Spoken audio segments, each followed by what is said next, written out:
Hello my dear lovely students, welcome back to my channel Shubham lecturer. जितने भी student 22 फरवरी को class 12 Hindi का paper देंगे, आज का ये वीडियो बहुत ही ज्यादा इंपॉर्टेंट है। अगर आप भी 22 फरवरी को हिंदी का पेपर देने वाले हैं तो इस वीडियो को जरूर देखकर जाना, क्योंकि आज के इस वीडियो में मैं आपके लिए लेकर आया हूं क्लास 12 हिंदी का एक वायरल पेपर। देखिए स्टूडेंट, ये आपका पेपर कोड है, पूरे 100 नंबर का ये पेपर है। तो ये क्लास 12 हिंदी का एक वायरल पेपर मैं लेकर आया हूं। इस पेपर को अगर सॉल्व करके जाओगे तो हिंदी में 100 में 99 लेकर आओगे, क्योंकि ऐसे ही 22 फरवरी को आपके हिंदी का पेपर आएगा। इस पूरे पेपर को मैं सॉल्यूशन के साथ बताऊंगा, ये कोई हल्का फुल्का छोटा मोटा वीडियो नहीं है। देखिए पूरा पेपर, कैसे आपको जीवन परिचय लिखना है, कैसे कहानी, कैसे सब कुछ लिखना है, पूरा सॉल्यूशन मैंने यहां पर लिखा है। आप लोग देख सकते हैं भैया, काफी मेहनत वाला वीडियो है। और अब अगर आपको अच्छे से अच्छा नंबर लेकर आना है तो मेहनत आपको भी करना पड़ेगा, ठीक है। तो क्लास 12 हिंदी वायरल पेपर ऐसे आएगा 22 फरवरी को, यूपी बोर्ड हिंदी का पेपर। पूरे पेपर का मैं सॉल्यूशन भी लेकर आया हूं। अब आपको सॉल्यूशन के साथ ऐसे ऐसे पेपर मैं दूंगा, अगर इन्हीं पेपर को सॉल्व करके चले गए तो 100 में 100 लेकर आओगे। लेकिन इसके लिए आपको वीडियो को खूब ध्यान से समझना है। इस पूरे पेपर को मैं सॉल्व कराऊंगा और इसको खूब ध्यान से समझना, कैसे लिखना है सब कुछ मैं बताऊंगा। तो चलिए स्टार्ट करते हैं। बस वीडियो को लाइक करना, चैनल पर नए चैनल को सब्सक्राइब कर लेना। देखो ये आपका हिंदी का पेपर है 2024। अनुक्रमांक आपको यहाँ पे डालना होगा, अपना नाम डालना होगा। समय आपके पास 3 घंटे 15 मिनट, पूर्णांक 100 का रहेगा, ठीक है। पूरे 100 नंबर का पेपर हम देखेंगे। निर्देश देखिए, प्रारंभ के 15 मिनट परीक्षार्थियों को प्रश्न पत्र पढ़ने के लिए निर्धारित है। सबसे पहले हम खंड का को देखेंगे। खंड का आपका 50 नंबर का आता है। इसमें हिंदी के बहुविकल्पीय प्रश्न, गद्यांश, पद्यांश, जीवन परिचय, कहानी और खंड काव्य रहता है। और जो खंड खा आपका होता है वो भी 50 नंबर का आता है। उसमें आपका हिंदी संस्कृत का गद्यांश, पद्यांश, हिंदी व्याकरण के प्रश्न और रस, छंद, अलंकार, पत्र लेखन, निबंध, ये सब रहते हैं। देखो सबसे पहले खंड का की बात करें तो इसमें स्टार्टिंग में ऑब्जेक्टिव क्वेश्चन रहेंगे, बहुविकल्पीय प्रश्न, एक नंबर वाले 10 क्वेश्चन रहेंगे। 5 क्वेश्चन पहले हिंदी गद्य साहित्य से, फिर 5 क्वेश्चन हिंदी पद्य साहित्य से, ठीक है। तो देखिए इसको हम पूरे पेपर को सॉल्व करेंगे। बहुत इंपॉर्टेंट क्लास है आज का ये क्लास, ठीक है। देखो सबसे पहला क्वेश्चन देखिए क्या है, एक एक क्वेश्चन को ध्यान से समझना। देखो फर्स्ट क्वेश्चन है का, वासुदेव शरण अग्रवाल की कृति है। इसमें से कौन सी रचना है जो वासुदेव शरण अग्रवाल जी की है? जिसको पता है कमेंट कर दो। देखो माता भूमि जो है ये वासुदेव शरण अग्रवाल जी की रचना है। 1 नंबर आपका कंप्लीट। आपको लिखना होगा, मैंने हिंदी की कॉपी लिखना भी बता दिया है। सर्च करो यूट्यूब पे क्लास 12 हिंदी की कॉपी कैसे लिखें, शुभम लेक्चरर, वीडियो मिल जाएगा, ठीक है। खा देखो, निम्नलिखित में से हजारी प्रसाद द्विवेदी की रचना नहीं है। इसमें से कौन सी रचना है जो हजारी प्रसाद द्विवेदी जी की नहीं है? देखो इसमें बिल्लेसुर बकरिया, ये रचना हजारी प्रसाद द्विवेदी जी की नहीं है, ठीक है। तो इसका सी वाला ऑप्शन सही होगा। अभी तो ट्रेलर है, पिक्चर अभी बाकी है। पूरे पेपर को मैं सॉल्व कराऊंगा। देखिए सब कुछ मैंने लिख रखा है, टेंशन मत लो, वीडियो बहुत इंपॉर्टेंट है, ठीक है। बस विश्वास रखो।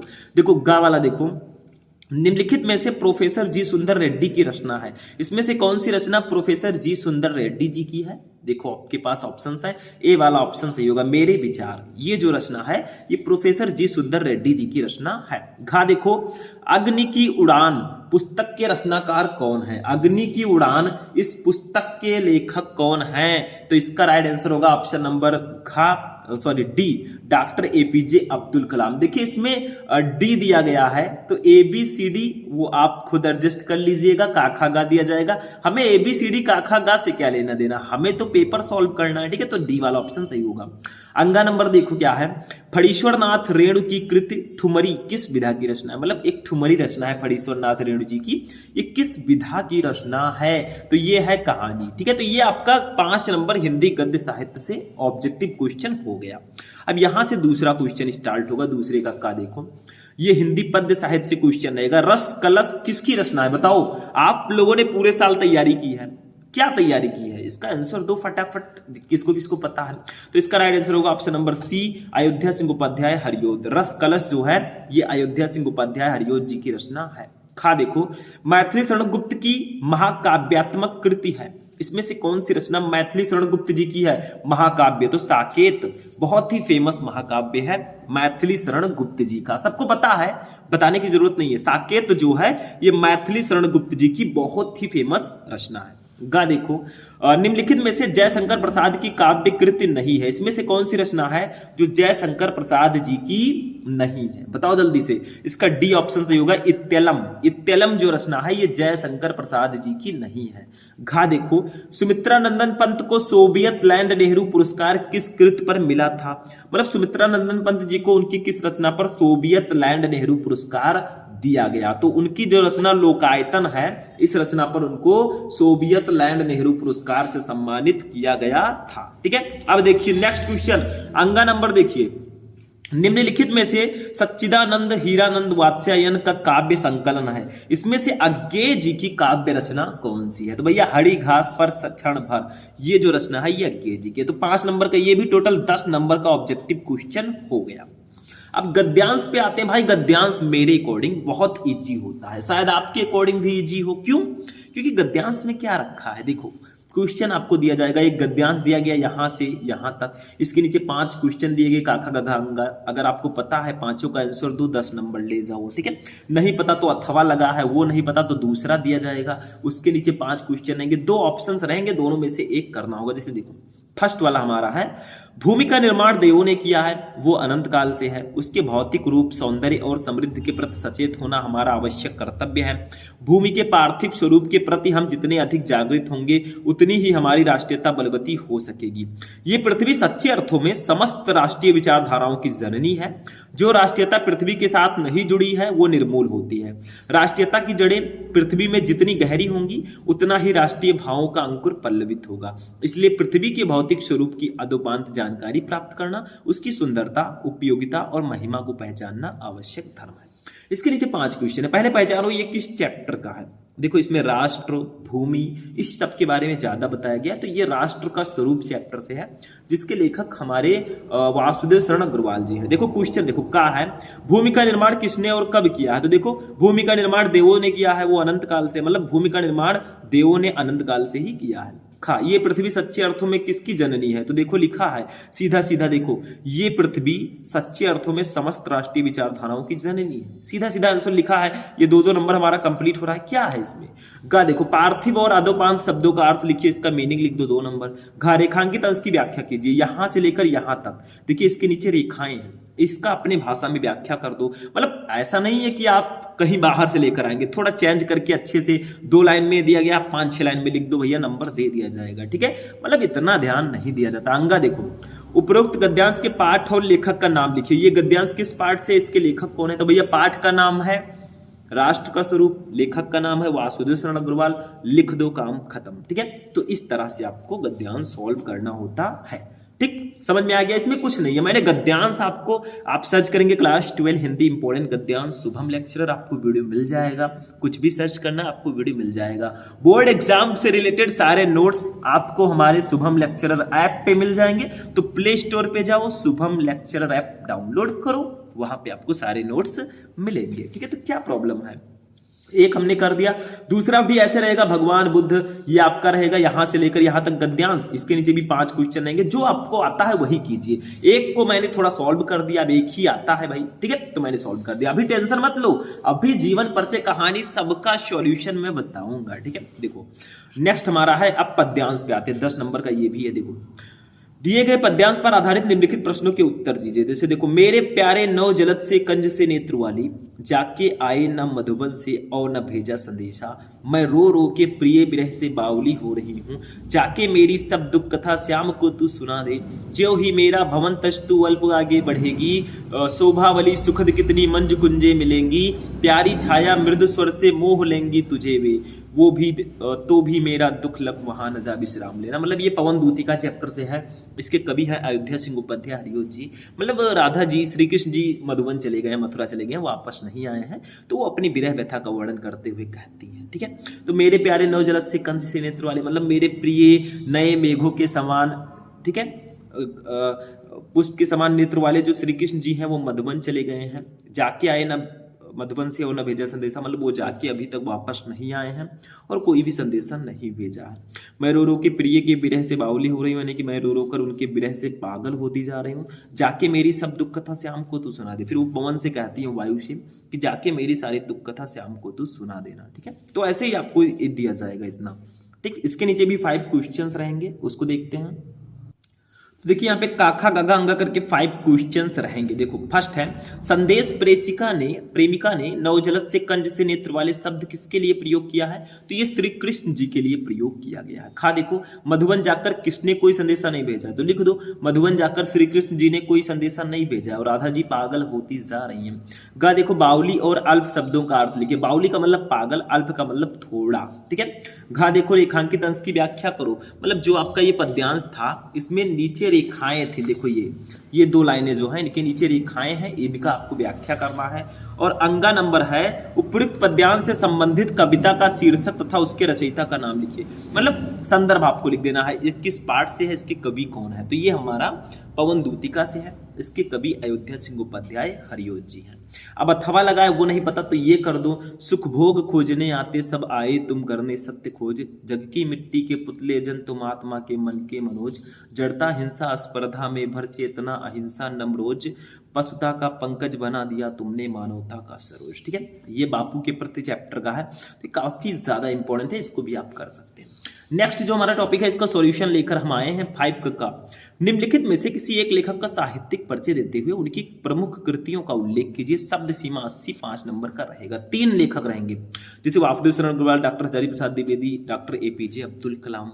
इसमें मैंने बताया कौन कौन ज्यादा इंपॉर्टेंट है। देखो, वासुदेव शरण अग्रवाल इंपॉर्टेंट है, हजारी प्रसाद द्विवेदी जी इंपॉर्टेंट है, और हरिशंकर प्रसाद जी को पढ़ लीजिएगा। तो इसमें से मैं हजारी प्रसाद द्विवेदी जी का आपको समझा देता हूं। वैसे जीवन परिचय का एक पार्टिकुलर वीडियो मैंने बना रखा है, अगर आप लोग सर्च करेंगे क्लास 12 हिंदी इंपॉर्टेंट जीवन परिचय, तो मैंने 5 जो सबसे इंपॉर्टेंट जीवन परिचय उनको एक ही वीडियो में पढ़ाया है, उसको जाकर देख लो, काम खत्म हो जाएगा। ठीक है, देखो आचार्य हजारी प्रसाद द्विवेदी जीवन परिचय जब भी आप लिखें, देखिए यहाँ पे साहित्यिक परिचय लिखा, लेकिन जीवन परिचय पहले छोटा सा लिखना है, फिर साहित्यिक परिचय, फिर रचना है। देखो जीवन परिचय पहले लिखो। हिंदी के श्रेष्ठ निबंधकार आचार्य हजारी प्रसाद द्विवेदी का जन्म सन 1907 ईस्वी में बलिया जिले के दूबे का छपरा नामक ग्राम में हुआ था। इनके पिता श्री अनमोल द्विवेदी ज्योतिष और संस्कृत के प्रकांड विद्वान थे। हजारी प्रसाद द्विवेदी का 19 मई 1979 ईस्वी को रोगड़ता के कारण स्वर्गवास हो गया।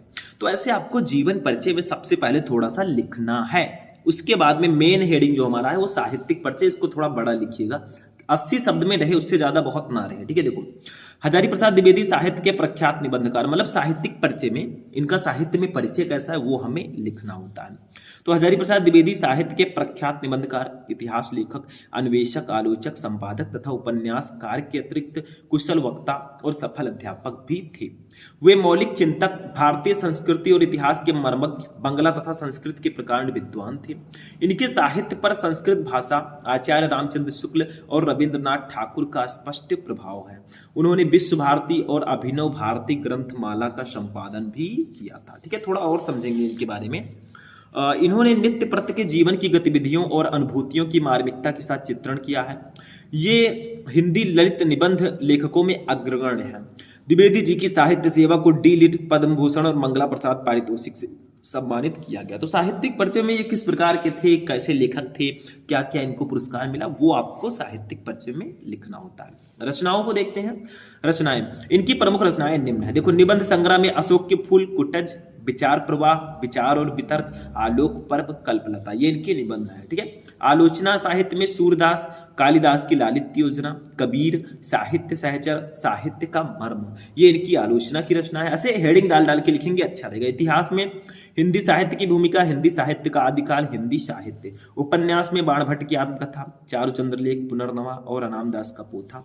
संपादन में नाथ सिद्धों की वानियां, संक्षिप्त पृथ्वीराज रासो, संदेश रासक। अनुदित रचनाओं में प्रबंध चिंतामणि, पुरातन प्रबंध संग्रह, प्रबंध कोश, विश्व परिचय, लाल कनेर, संदेश रासक।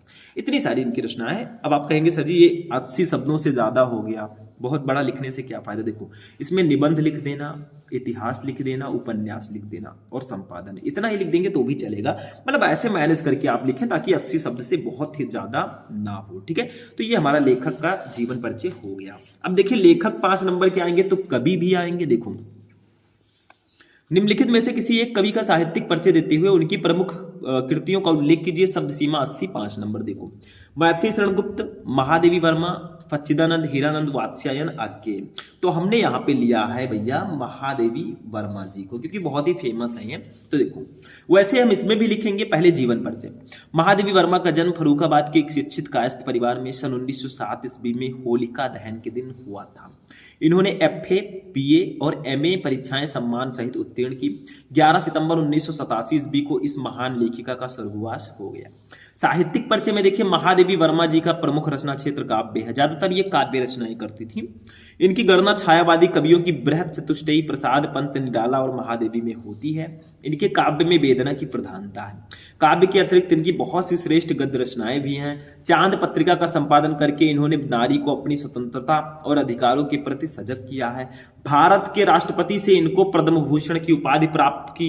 हिंदी साहित्य सम्मेलन की ओर से इन्हें सेक्सरिया पुरस्कार और मंगला प्रसाद पारितोषिक पुरस्कार मिला। इतना ही नहीं, मई 1983 ईस्वी में भारत भारती तथा नवंबर 1983 ईस्वी में यामापर ज्ञानपीठ पुरस्कार से इन्हें सम्मानित किया गया। लगभग सारे पुरस्कार इनको मिल चुके हैं।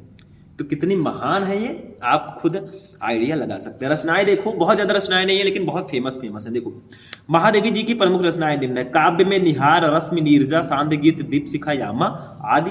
निबंध संग्रह में अतीत के चलचित्र, स्मृति की रेखाएं, श्रृंखला की कड़ियां आदि। आलोचनात्मक ग्रंथ में हिंदी का विवेचनात्मक गद्य, ये इनकी रचनाएं हैं। ठीक है, समझ में आया। तो ये हो गया कवि का जीवन परिचय।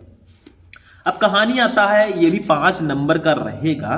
तो ये देखिए इसमें 2 कहानी बहुत इंपॉर्टेंट है, एक पंचलाइट, एक बहादुर। देखो यही छाया है हर जगह।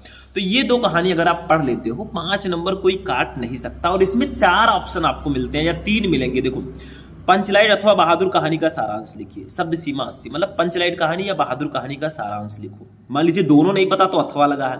ध्रुव यात्रा अथवा बहादुर कहानी के उद्देश्य पर प्रकाश डालिए, या फिर इन दोनों का उद्देश्य किसी का लिख दो।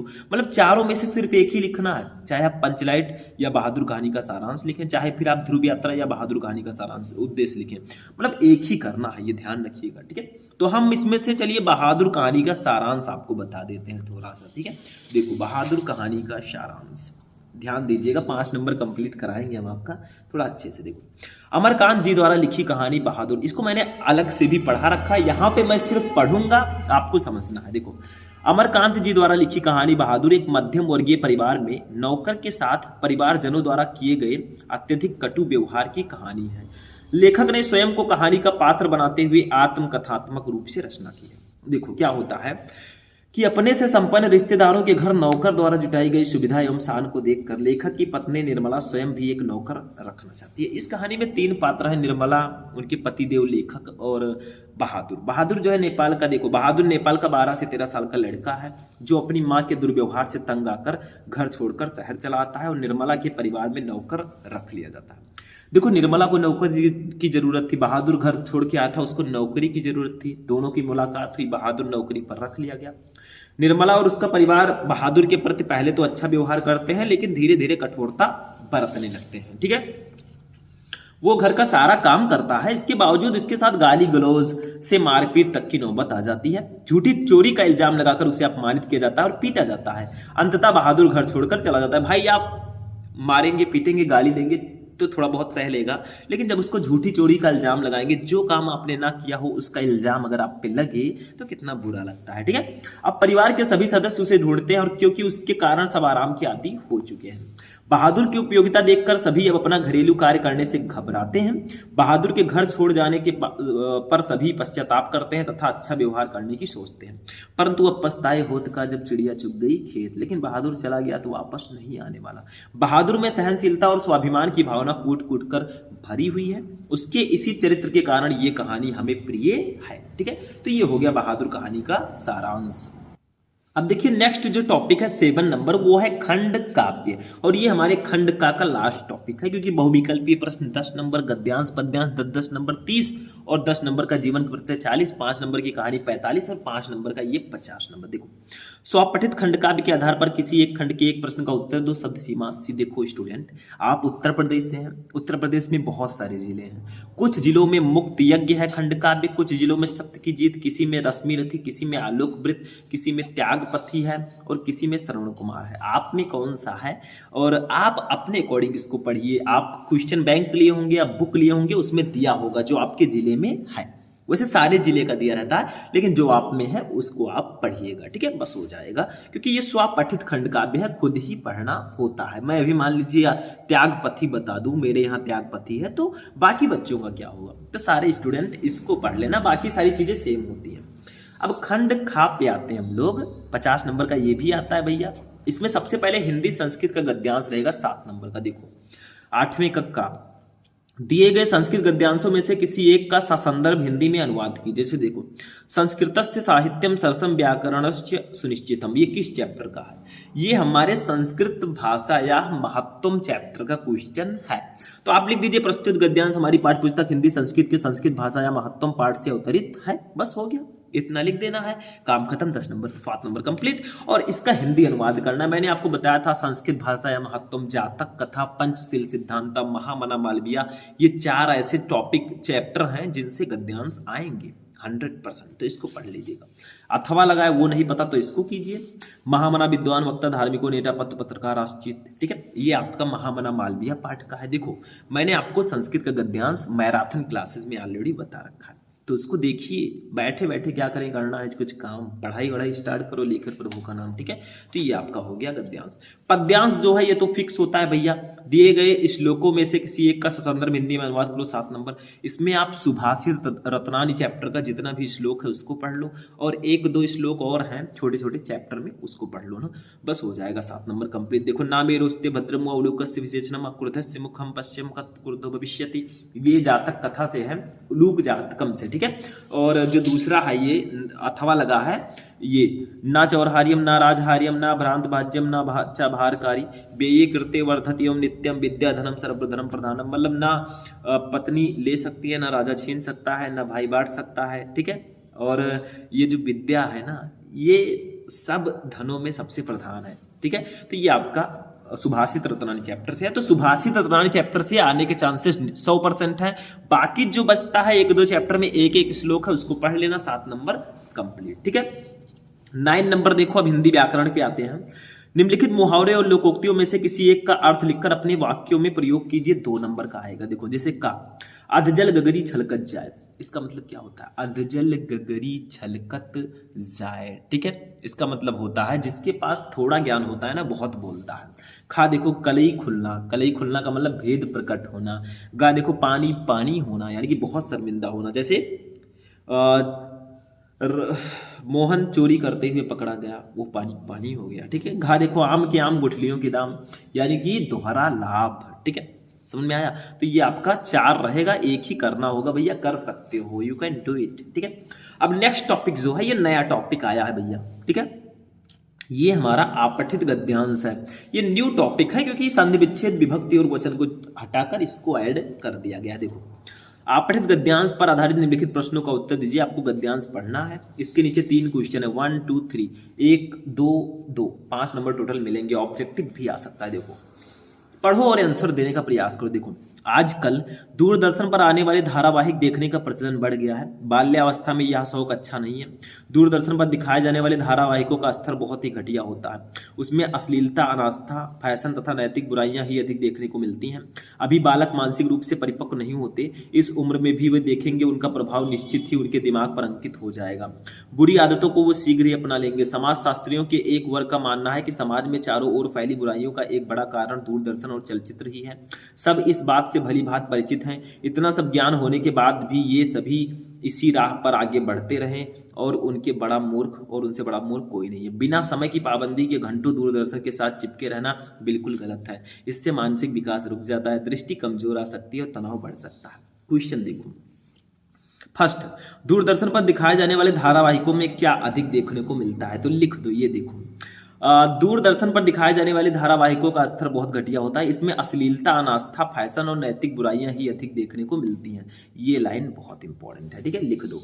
दूरदर्शन का दुष्प्रभाव बच्चों पर अधिक क्यों पड़ता है? क्योंकि देखिए, दूरदर्शन का प्रभाव बच्चों पर अधिक इसलिए पड़ता है क्योंकि वो बुरी आदतों को शीघ्र ही अपना लेते हैं। मतलब उनका दिमाग ऐसा होता है, अगर आप अच्छी चीजें बताएंगे तो वो अच्छी चीजों को पकड़ेंगे, अगर बुरी चीजें बताएंगे तो बुरी चीजों को पकड़ेंगे, क्योंकि दिमाग विकसित होता है, उस समय विकसित होने स्टार्ट होता है। तीसरा, दूरदर्शन के व्यसन से क्यों बचना चाहिए? देखिए, दूरदर्शन पर बहुत सारी चीजें दिखाई जाती है, अश्लीलता, अनास्था, फैशन, इसलिए इसके व्यसन से बचना चाहिए। बस यही सब लिख दो। नहीं पता तो अथवा लगाइए, महात्मा गांधी जी वाला कर दो। इसके नीचे भी 3 क्वेश्चन रहेंगे, इसका आंसर दे दो, आपको नंबर मिल जाएगा। देखो 3 क्वेश्चन है, 1 2 3, इसका आंसर दे दो, नंबर ले जाओ, ठीक है। अब 11 का आते हैं हम लोग। ये देखिए 11 का इसको समझिए, थोड़ा सा काफी ज्यादा इंपॉर्टेंट है, थोड़ा सा नहीं। देखो, निम्नलिखित शब्द युग्मों का सही अर्थ चयन करके लिखो। जैसे फर्स्ट है अभिराम, अभिराम, इसका सही अर्थ क्या होगा ये आपको सिर्फ बताना है, मतलब काफी ज्यादा इंपॉर्टेंट है मेरे अकॉर्डिंग। इसका राइट आंसर होगा लगातार और सुंदर, इसका सी वाला ऑप्शन सही होगा। अभिराम का मतलब लगातार, अभिराम का मतलब सुंदर। दूसरा, जलद, जलधि, इसका सही अर्थ क्या होगा? बादल और समुद्र, इसका राइट आंसर होगा। तो ऐसे ही आपको जो गलत चीजें हैं उसको जो सही है उसको सही करके लिखना है। खा देखो, निम्नलिखित शब्दों में से किसी एक शब्द के 2 अर्थ लिखिए, 2 नंबर, मतलब 3 शब्द हैं, इसमें से किसी एक शब्द के 2 अर्थ लिखना। जैसे देखो, दोस्त, दल, दल को हम समूह भी बोलते हैं, मांसल भाग भी बोलते हैं। मित्र को हम दोस्त, सूर्य बोल सकते हैं, सखा बोल सकते हैं। दाम को हम मूल्य, द्रव्य बोल सकते हैं। मतलब एक ही का आपको लिखना है, मैंने तीनों का बता दिया।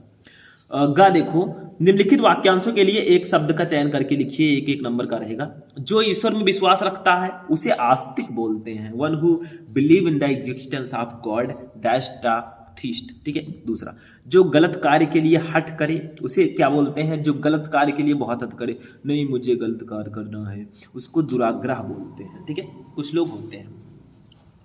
अब घा देखो, इसमें निम्नलिखित में से किसी 2 वाक्यों को शुद्ध करके लिखे। देखो फर्स्ट है, यह पद्यांश नौका विहार कविता से संग्रहित है। इसमें गलती क्या है? देखो आपको लिखना है ये पद्यांश, थोड़ा मैं बता देता हूं। देखो क्या लिखना है और कैसे लिखना है, ठीक है। मैं एक पेज में, एक पार्टिकुलर पेज में मैं बता देता हूं। देखो ऐसे लिखना है, ये पद्यांश, ठीक है। नौका विहार जो है उसको इन्वर्टेड कॉमा के अंदर लिखेंगे, दैट्स अ बेटर तरीका। तो नौका विहार, ठीक है, कविता से उद्घृत है लिखिएगा तो ज्यादा अच्छा रहेगा। उद्घृत है या अवतरित है, ठीक है। दूसरा देखिए, अब दूसरा देखिए क्या है, क्या मेरा तौलिया सूख गया, इसमें शायद गलती नहीं है, इसको ऐसे रहने दीजिए, ठीक है। तीसरा, तुम मेरे से मत बोलो, इसमें गलती है, तुम मुझसे मत बोलो, मेरे से के जगह पर मुझसे कर दो। चौथा, निरपराधी को दंड नहीं देना चाहिए, इसको लिख दो निरपराधी को दंड देना अनुचित है, ऐसा लिखो ज्यादा अच्छा रहेगा, ठीक है। तो यही सब गलतियां होंगी, सही करके लिखो।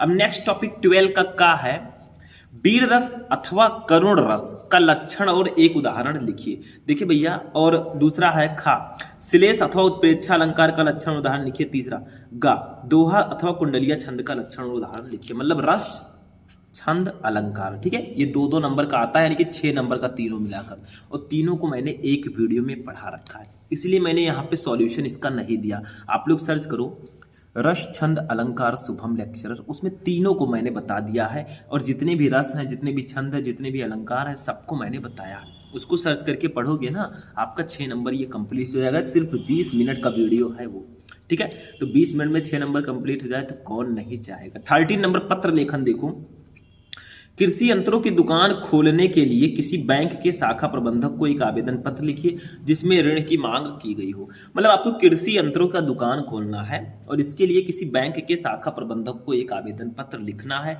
जिसमें ऋण की मांग की गई हो। अथवा लगा है, नहीं पता तो ये करो। नैतिक लिपिक के पद पर अपनी नियुक्ति के लिए किसी विद्यालय के प्रबंधक को एक आवेदन पत्र लिखो। दोनों में से जो आपको आता है वो आप लिख सकते हैं, ठीक है। पत्र कैसे लिखे मैंने बता रखा है, और 12th के टॉप 5 पत्र को भी मैंने बताया है। आप सर्च करो क्लास 12 हिंदी इंपॉर्टेंट पत्र लेखन शुभम लेक्चरर, आपको वीडियो मिलेगा। 5 महत्वपूर्ण पत्र मैंने उसमें बता रखे हैं। 14 नंबर, निम्नलिखित विषयों में से किसी एक पर अपनी भाषा शैली में निबंध लिखो। 6 नंबर का रहेगा। का है किसान जीवन की त्रासदी, खा मुंशी प्रेमचंद का कथा साहित्य में योगदान। गा विज्ञान वरदान या अभिशाप। खा राष्ट्रीय एकता आज की अनिवार्य आवश्यकता। अंगा विद्यार्थी जीवन में अनुशासन का महत्व। तो देखिए निबंध पर भी मैंने एक वीडियो बनाया, आप लोग सर्च करोगे क्लास 12 हिंदी इंपॉर्टेंट निबंध शुभम लेक्चरर, आपको वीडियो मिल जाएगा। मतलब जो चीजें मैं आपको ऑलरेडी बता चुका हूँ, बार बार उसको बताने का कोई भी बेनिफिट नहीं मिलेगा। तो ये था आपका क्लास 12 हिंदी का पूरा पेपर, ठीक है, 100 नंबर का, 100/100 का पूरे हिंदी का पेपर। आई होप कि आपको ये पूरा पेपर बिल्कुल अच्छे से समझ में आ चुका होगा। देखिए मैंने बहुत अच्छे से समझाने का प्रयास किया और मेरा ट्राई जो है वो व्यर्थ नहीं जाएगा, क्योंकि ये पेपर जो है बहुत ही ज़्यादा इंपॉर्टेंट था। तो ये 12th हिंदी का एक वायरल पेपर था। 22 फरवरी को आपको ऐसे पेपर देखने को मिलेगा। इसमें से 30 से 40 नंबर के जो क्वेश्चन है वो आपके पेपर में डायरेक्टली दे दिए जाएंगे, जैसे जीवन परिचय, कहानी, खंड काव्य, उसके बाद में हिंदी संस्कृत का पद्यांश हो गया, रसचंद अलंकार हो गया, निबंध हो गया, ये सब उसमें कंप्लीटली आएंगे। तो आज का वीडियो कैसा लगा, इस वीडियो को लाइक करना, चैनल पर नए चैनल को सब्सक्राइब करना। हम लोग मिलेंगे नेक्स्ट वीडियो में नेक्स्ट टॉपिक के साथ, तब तक के लिए जय हिंद।